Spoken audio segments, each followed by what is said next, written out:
الحمد للہ رب العالمین ثم الصلاۃ والسلام علی اشرف الانبیاء والمرسلین سیدنا و نبینا ابی القاسم محمد و آلہ الطیبین الطاہرین المعصومین۔ دعا کے سلسلے میں جو گفتگو آپ کے سامنے پیش کی جا رہی تھی،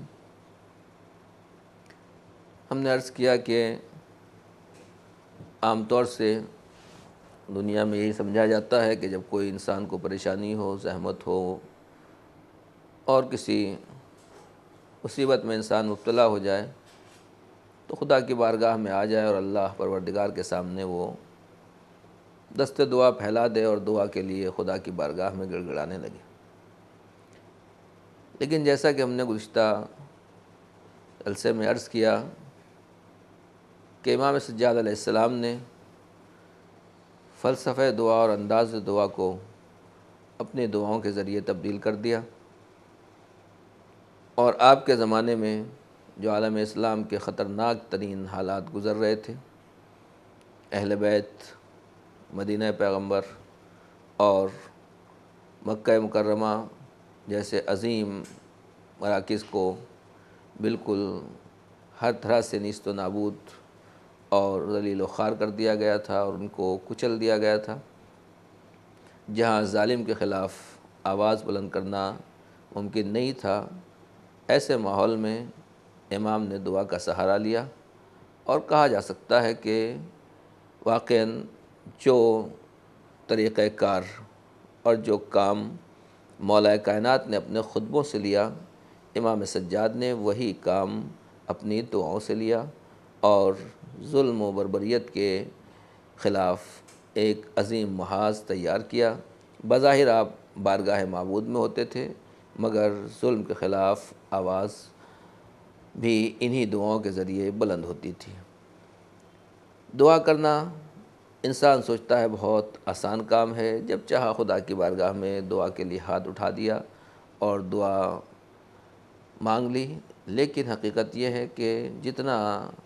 آسان لگتا ہے دعا کرنا، اتنا ہی یہ کام مشکل بھی ہے۔ کیوں؟ اس لیے کہ دعا جس سے کی جا رہی ہے، جس پروردگار عالم کی بارگاہ میں ہم ہاتھ پھیلا رہے ہیں اور اس سے دعا مانگ رہے ہیں، سب سے پہلی بات تو یہی ہے کہ وہ زبان انسان کی ہونا چاہیے جو پروردگار اور مالک کی بارگاہ میں قابل قبول ہو اور اس کے ذات اور اس کے مقام اور مرتبے کے لائق ہو۔ دوسری بات یہ ہے کہ جب دعا کی جاتی ہے تو دعا بھی دعا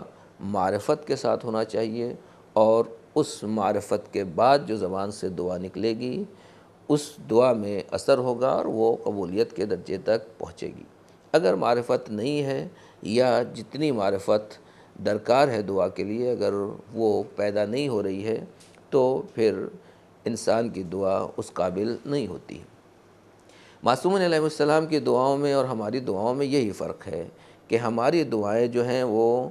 نتیجہ معرفت ہیں اور معصومین علیہ السلام کی دعائیں درس معرفت ہیں۔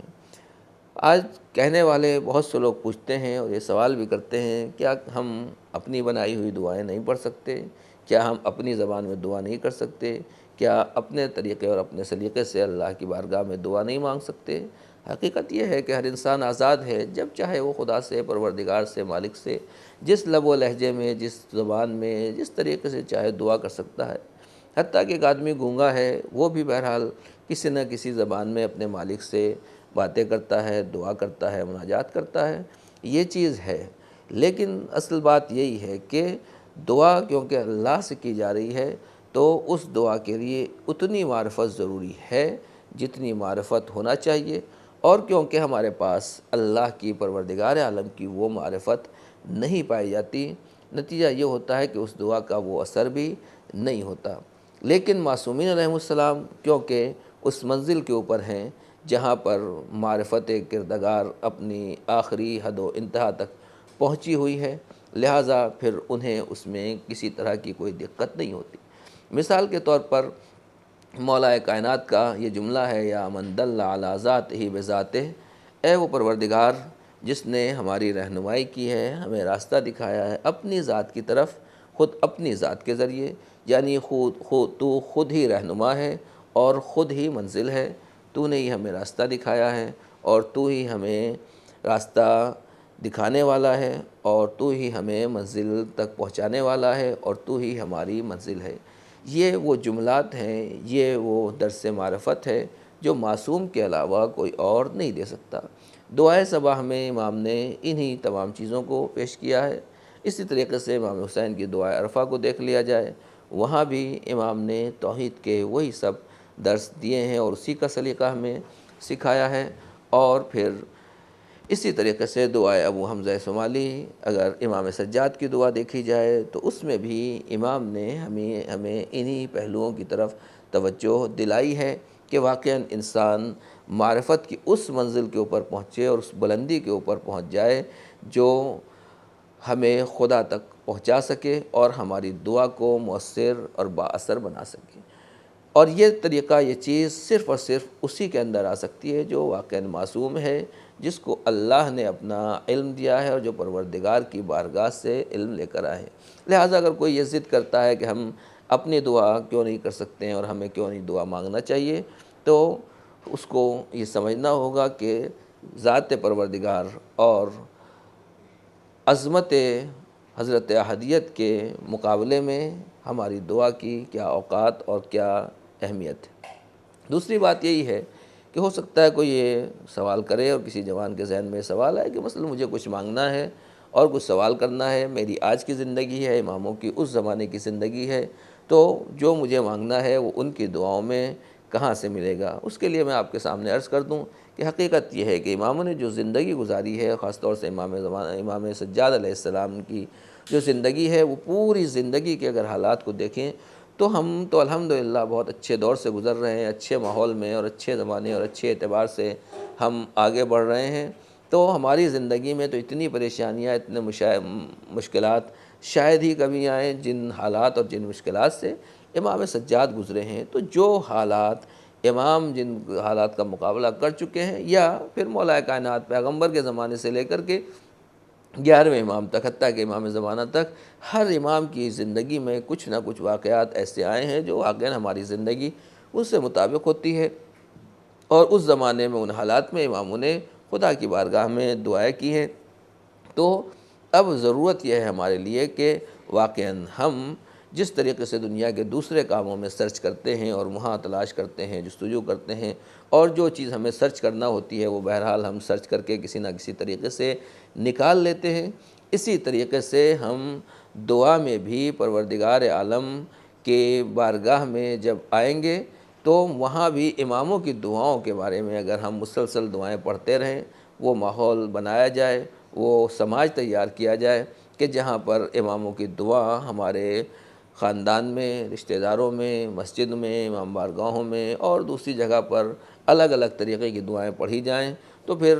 ہر طرح کی دعائیں امام کی کتابوں میں موجود ہیں، اور خود صحیفہ سجادیہ اس میں خدا سے لے کر بندوں تک اور واقعاً جو بھی انسان کی زندگی میں حالات اور پریشانیاں آتی ہیں اس سے متعلق دعائیں موجود ہیں۔ شرط یہی ہے کہ ہم ان کتابوں کو کھولیں، ہمارے ہاں جو خزانہ موجود ہے اس تک پہنچیں، اور پہنچنے کے بعد جو ہماری مشکل ہے اس کے مطابق ہم اس مشکل کو حل کرنے کے لیے بارگاہ خدا میں آ جائیں، اور پھر امام کی دعاؤں سے اس دعا کو منتخب کر کے پڑھیں۔ انشاءاللہ پروردگار عالم ہماری ان دعاؤں کو قبول کرے گا۔ البتہ دعا کرنے کے بہت سے شرائط ہیں اور بہت سے ضروریات ہیں، جب تک انسان ان شرائط کا خیال نہیں کرے گا،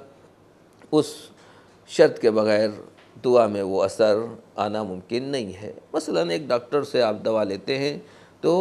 ایک شوگر پیشنٹ آدمی اگر بہترین سے بہترین دوا استعمال کرتا ہے لیکن شوگر سے پرہیز نہیں کرتا ہے، میٹھا کھاتا رہتا ہے، تو ظاہر سی بات ہے اس دوا کا اس کے اوپر اثر نہیں ہونے والا ہے۔ اسی طریقے سے دعا کے لیے سب سے پہلی شرط یہ ہے کہ رزق حلال ہو، زبان پاکیزہ ہو، خلوص ہو، اللہ سے وہ مانگے جو واقعاً ہمارے لیے جائز ہے، ضروری ہے۔ خدا نخواستہ کوئی ایسی دعا مانگ رہا ہے کہ جو خدا کی مرضی کے خلاف ہو۔ یہ بہت سے شرائط دعا ہیں جو واقعاً ایک دوسرے کے ساتھ جب تک ایک ساتھ جمع نہ ہوں گے اس وقت تک دعا میں اثر نہیں ہوگا، اور بندہ یہی سوچتا ہے ایسے موقع پر کہ ہم نے دعا کی تھی، دعا قبول نہیں ہوئی، جبکہ خدا پروردگار مالک خود کہہ رہا ہے ادعونی استجب لکم، تم مجھ سے دعا کرو میں تمہاری دعا کو قبول کروں گا۔ یہ کیسے ممکن ہے کہ مالک پروردگار دعا کے لیے حکم بھی دے اور ہم کو محل دعا تک بلائے بھی، اپنی بارگاہ میں ہاتھ پھیلانے کا حکم بھی دے اور پھر دعا کو قبول نہ کرے؟ ظاہر سی بات ہے کہ اس کی گہرائی میں ہمیں اترنا ہوگا کہ مالک اپنے وعدے میں بے وفا نہیں ہے، وہ صادق القول ہے، اس کا وعدہ صحیح ہے اور پورا ہونے والا ہے، وہ اپنے وعدے کو پورا کرتا ہے۔ جو کنڈیشن، جو شرائط، جو ضروریات ہیں وہ ہمیں بہرحال ان کا خیال رکھنا ضروری ہے۔ جس دن ہم ان باتوں کا خیال رکھیں گے اسی دن سے ہماری دعائیں منزل اجابت تک پہنچیں گی۔ دوسری بات یہ ہے کہ ہم دعا کو برائے دعا نہ پڑھیں، خاص طور سے صحیفہ عملہ کے بارے میں انشاءاللہ آئندہ آپ کی خدمت میں عرض کیا جائے گا کہ یہ دعائیں صرف اور صرف کوئی مال دولت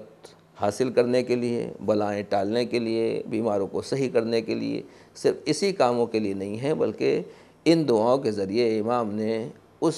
قوم کی تعمیر کی ہے جس کو ہر طریقے سے ختم کر دیا گیا تھا اور جسے نیست و نابود کر دیا گیا تھا۔ لہٰذا اگر آج ہماری قوم مشکلات سے دوچار ہے، پریشانیاں ہیں، زحمتیں ہیں، حالات دگرگون ہیں، تب بھی ہم انہی دعاؤں کو سہارا بنا سکتے ہیں۔ شرط یہی ہے کہ جس طرح امام سجاد نے خود دعائیں پڑھیں، اپنی اولاد کو تعلیم دی اور اپنے اصحاب کو بھی یہ دعائیں تعلیم دی اور اصحاب نے دعا پڑھنے کے بعد ان کے اوپر اسی طریقے سے عمل کیا اور انہیں اپنی زندگی میں اتارا، ہم بھی ان دعاؤں کو اسی خلوص اور اخلاص کے ساتھ پڑھیں اور انہیں اپنی زندگی میں اسی طریقے سے اتاریں۔ انشاءاللہ ان دعاؤں کی برکت سے اور ان دعاؤں میں جو امام نے رہنمائی ہمیں دی ہے، جو راستہ دکھایا ہے، اس کی برکت سے ہم پھر اسی طریقے سے بلندی کے اوپر آ سکتے ہیں جہاں ائمہ طاہرین ہم کو دیکھنا چاہتے ہیں۔ تو دعا کے ذریعے ہم اس منزل کو پا سکتے ہیں اور اس منزل کو حاصل کر سکتے ہیں۔ انشاءاللہ آگے چل کر ہمیں صحیفہ سجادیہ کی تمام دعاؤں کے بارے میں گفتگو کرنا ہے اور توفیق شامل حال رہی تو ایک ایک دعا کی وضاحت اور جہاں کہیں بھی اس کے بارے میں گفتگو ممکن ہوگی ہم سب دعاؤں کے بارے میں گفتگو کریں گے اور آپ کو اس کی وضاحت سے مطلع کریں گے اور بتائیں گے۔ لیکن فی الحال ایک دعا جو عام طور سے ماہ رمضان میں پڑھی جاتی ہے اور صرف ماہ رمضان میں نہیں بلکہ آپ سال میں کسی وقت بھی کسی نماز کے بعد بھی اس دعا کو پڑھ سکتے ہیں، مشہور و معروف دعا ہے جس سے پتہ چلتا ہے کہ واقعاً یہ دعا کیا ہے۔ جو دعا بسم اللہ الرحمن الرحیم، اللہم ادخل علی اہل القبور السرور، اللہم اغن کل فقیر، اللہم اشبع کل جائع۔ مثلاً امام نے اس دعا میں ہمیں یہی تعلیم دی ہے کہ اللہم ادخل علی اہل القبور السرور۔ ماہ رمضان کا مہینہ ہوتا ہے اور اس میں اللہ کی رحمتیں برستی ہوتی ہیں، تو رحمت خدا کا سب سے زیادہ مستحق وہ ہے جس تک رحمت پہنچنا مشکل ہو۔ ایک انسان ہے جو روزہ بھی رکھ رہا ہے، تلاوت بھی کر رہا ہے، دعا بھی کر رہا ہے، خیرات بھی کر رہا ہے اور عبادات خدا میں مشغول ہے، حتیٰ کہ زندہ ہے تو اس کی تسبیح، سانس بھی تسبیح بن جاتی ہے اور وہ مسلسل رحمت خدا میں چھپا رہتا ہے اور اس پر رحمت خدا کی بارش ہوتی رہتی ہے۔ لیکن جو آدمی مر گیا وہ سانس بھی نہیں لے سکتا جو تسبیح بن سکے، وہ دعا بھی نہیں پڑھ سکتا، وہ مناجات بھی نہیں کر سکتا، نہ تلاوت قرآن، ہر عمل کا سلسلہ اس کے یہاں بند ہوتا ہے۔ لہٰذا جب بند ہوتا ہے اسی لیے معصوم نے گویا سب سے پہلے اپنے مردوں کو اور مرحومین کو یاد کیا، اور در حقیقت یہ ہمیں سبق دلانا ہے اور یہ بتانا ہے کہ تمہیں اگر یاد کرنا ہے تو سب سے پہلے جو سماج، سوسائٹی اور تمہارے خاندان کی سب سے کمزور فرد ہے اس کو سب سے پہلے یاد کرو، اس کے لیے دعا کرو۔ اسی لیے کہا اللہم ادخل علی اہل القبور السرور، کہ جو لوگ اہل قبر ہیں، جو لوگ مردے ہیں، جو من و مٹی کے نیچے دبے ہوئے ہیں، پروردگار تو ان کے اوپر اپنی خوشیاں نازل کر دے اور ان کی قبروں کو خوشیوں سے بھر دے۔ یعنی امام نے یہ طریقہ مردوں کے لیے سکھایا۔ اسی طریقے سے اللہم اغن کل فقیر۔ اب قبر سے اوپر کی بات آئی، جو آدمی زندہ ہے مگر زندہ تو ہے وہ بھی کسی قابل نہیں ہے، وہ بھی گھر میں پڑا ہوا ہے، وہ بھی بیکار ہے، لاچار ہے، محتاج ہے اور ایک ایک چیز کے لیے واقعاً ایک ایک وقت کے کھانے کے لیے، ایک ایک لقمے کے لیے ترس رہا ہے یا مضطر اور مجبور ہے۔ امام نے اس کے لیے بھی دعا کی ہے اور فرمایا خدا کی بارگاہ میں اس طرح دعا کرتے ہیں کہ اللہم اغن کل فقیر، پروردگار ہر فقیر کو غنی اور مالدار بنا دے۔ اس مقام پر میں رک کے یہی کہوں گا کہ ہر مسجد میں ہر نمازی تقریباً ماہ رمضان میں ہر نماز کے بعد اس دعا کو پڑھتا ہے، اور بہت سی جگہوں کے اوپر عام طور سے سال بھر یہ دعائیں پڑھی جاتی ہیں۔ لیکن جب ہم دعا کرتے ہیں تو ایک دعا خدا سے ہے کہ پروردگار ہر فقیر کو غنی بنا دے، ہر فقیر کو مالدار بنا دے۔ اللہم اشبع کل جائے، پروردگار ہر بھوکے کو کھانا کھلا دے۔ تو اب اگر ہم اللہ سے، پروردگار سے یہ دعا کر رہے ہیں کہ پروردگار ہر بھوکے کو کھانا کھلا دے، تو ظاہر سی بات ہے کہ خدا خود کھانا کھلانے کے لیے آسمان سے نہیں آئے گا۔ یا تو اس دعا کے معنی یہ ہے کہ مالک پروردگار کوئی بھوکا ہے تو آسمان سے اس کے اوپر رزق اتار دے، جیسے بنی اسرائیل کے اوپر تو نے مائدہ اتارا، جیسے جناب مریم کے لیے محراب میں تیری طرف سے جنت کے میوے اور پھل اور کھانا آ جایا کرتا تھا، اسی طریقے سے یا دوسرے مقامات پر اہل بیت کے لیے تو نے آسمان سے رزق اور خوان بھیجے، اسی طریقے سے اس کے یہاں بھی یہ رزق اور خوان اور اس طریقے کی چیزیں بھیج دیں۔ لیکن اگر ہم یہ دیکھیں تو خدا کی طرف سے اس طرح کا کوئی اب خوان، دسترخوان یا مائدہ یا جنت کے پھل اور میوے آنے والے نہیں ہیں، بلکہ اس کا مطلب اور اس کے معنی در حقیقت یہی ہے کہ اللہم اشبع کل جائے، پروردگار تو ہر بھوکے کو سیر کر دے، یعنی بھوکے کو سیر جو کرے گا وہ اللہ کرے گا، لیکن یہ کام اللہ خود نہیں کرنے کے لیے آئے گا، بلکہ پروردگار نے جس طرح ہماری ہدایت کے لیے ہمارے نیک بندوں، اپنے نیک بندوں کو بھیجا، انبیاء کرام معصومین علیہ السلام کو بھیجا ہے، اسی طریقے سے پروردگار عالم کے بھوکے بندوں کا پیٹ بھرنے کے لیے کچھ اللہ کے نیک بندے ہونا چاہیے جو واقعی یہ کام کریں۔ اسی طریقے سے کسی کا قرض ہے، کسی کے مقروض کا قرض کو عطا کرنے کے لیے ایک مرتبہ خود آسمان سے اس کے لیے مال و دولت اتار دے، اور ایک بار یہ ہے کہ نہیں، پروردگار عالم کی بارگاہ میں ہم نے دعا کی، ہماری دعا کی وجہ سے مالک نے کسی کے دل میں یہ بات ڈال دی اور اس کو کسی بھوکے کی اطلاع ملی اور اس نے اس کے یہاں لے جا کر کھانا پہنچا دیا، تو کام خدا نے کیا لیکن ذریعہ بندے کو بنایا۔ اسی طریقے سے کسی کے اوپر کوئی قرض ہے، اس قرض کو بھی کسی دوسرے نے ادا کر دیا، کوئی فقیر ہے، ہم جا کر اس کے ہاتھ کے اوپر کچھ پیسہ رکھتے ہیں اور اسے کچھ خیرات دیتے ہیں، تو یہ در حقیقت کار خدا ہے جو ہم انجام دے رہے ہیں۔ یا کسی کے پاس کپڑے نہیں ہیں، کسی کے پاس مکان نہیں ہے یا کچھ اور نہیں ہے، یہ چیزیں بھی وہ ہیں جو ہمارے کرنے کی ہیں، مگر دعا خدا سے ہے، مناجات پروردگار سے ہے، اور یہ دعا مناجات جب ہم پروردگار عالم سے کر رہے ہیں تو پھر اس کا نتیجہ یہی ہوگا کہ صرف اور صرف خدا سے دعا نہیں کرنا ہے، ہمیں اس کا علاج بھی سوچنا ہے، اور علاج یہی ہے کہ دعا اللہ سے کریں، اور اپنے سماج، اپنے معاشرے میں جب اس طرح کے لوگ دکھائی دیں تو جتنا % بھی ہم کسی کی مدد کر سکتے ہیں، جتنی فیصد بھی ہم اپنے معاشرے میں کسی کا ہاتھ بٹا سکتے ہیں، تو پھر اسی اعتبار سے ہمیں آگے بڑھنا ہوگا اور وہی کام ہمیں انجام دینا ہوں گے۔ یہ تو ایک نمونہ ہے جو اس دعا میں بیان کیا گیا ہے۔ دعائے صحیفہ سجادیہ اگر آپ دیکھیں تو ان دعاؤں میں بھی امام نے یہی تمام چیزیں سکھائی ہیں۔ خاص طور سے سب سے پہلی دعا میں امام نے پروردگار عالم کی معرفت اور عظمت پروردگار اور توحید خدا کے بارے میں ہمیں متوجہ فرمایا ہے کہ سب سے بڑی ذات اگر کوئی ہے کہ جس کا سب سے پہلے تذکرہ ہونا چاہیے، سب سے پہلے ذکر ہونا چاہیے، اور جس سے واقعاً ہم اس قابل سمجھتے ہیں کہ جو ہماری دعاؤں کا سننے والا ہے وہ خود ذات پروردگار ہے، وہ مالک ہے، وہ ہمارا معبود ہے، اور جب وہ ہے تو کوئی بھی ہمیں دعا کرنا ہے، کوئی بھی کام کرنا ہے، ہر چیز سے پہلے صرف اور صرف حمد و ثنائے الہی ہو، ذکر پروردگار ہو۔ جب یہ منزل آ جائے گی تب واقعاً ہماری دعائیں مؤثر ہوں گی اور ہم ان دعاؤں کے سلسلے میں آگے بڑھ سکتے ہیں۔ اور دوسری بات یہی ہے کہ دعا کرنے کے ساتھ ساتھ ان دعاؤں میں ہمیں کیا سبق سکھایا گیا ہے، یہ بہت زیادہ سوچنے کی اور سمجھنے کی ضرورت ہے۔ جیسا کہ میں نے دعائے ماہ رمضان کے سلسلے میں چند نمونے عرض کیے، آخر دعا تک اگر جائیں تو ہر ایک میں یہی ہے کہ ہمیں صرف دعا نہیں کرنا ہے، بس اس دعا کو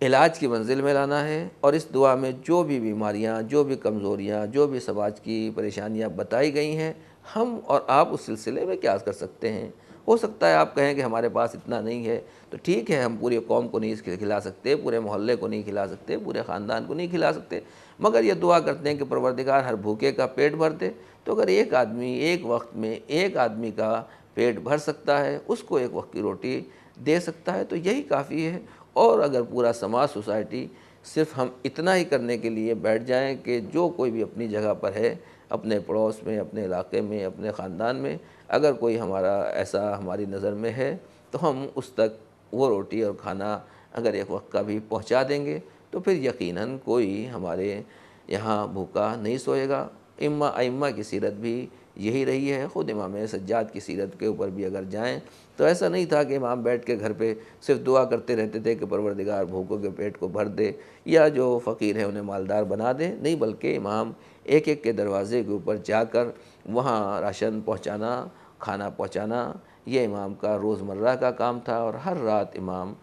یہ فریضہ انجام دیتے تھے اور بھوکوں کو سیر کرتے تھے۔ یعنی دعا کے ساتھ ساتھ یہ عمل بھی تھا جس میں پروردگار اثر دیتا تھا اور برکت دیتا تھا۔ انشاءاللہ اگر موقع رہا اور قسمت رہی تو ہم ان دعاؤں کے بارے میں غور کریں گے کہ کس دعا میں امام نے ہمیں کیا سکھایا ہے اور ہمارا سماج اور ہماری سوسائٹی ان دعاؤں سے کیا نتیجہ حاصل کر سکتا ہے۔ رب کریم ان دعاؤں کو پڑھنے، ان پر عمل کرنے کی ہمیں توفیق عنایت فرما، اور امام سجاد نے جو راستہ ان دعاؤں کے ذریعے ہمیں دکھایا ہے پھر سے قوم کو اسی راستے پر چلنے میں مدد عنایت فرما۔ والسلام علیکم ورحمۃ اللہ وبرکاتہ۔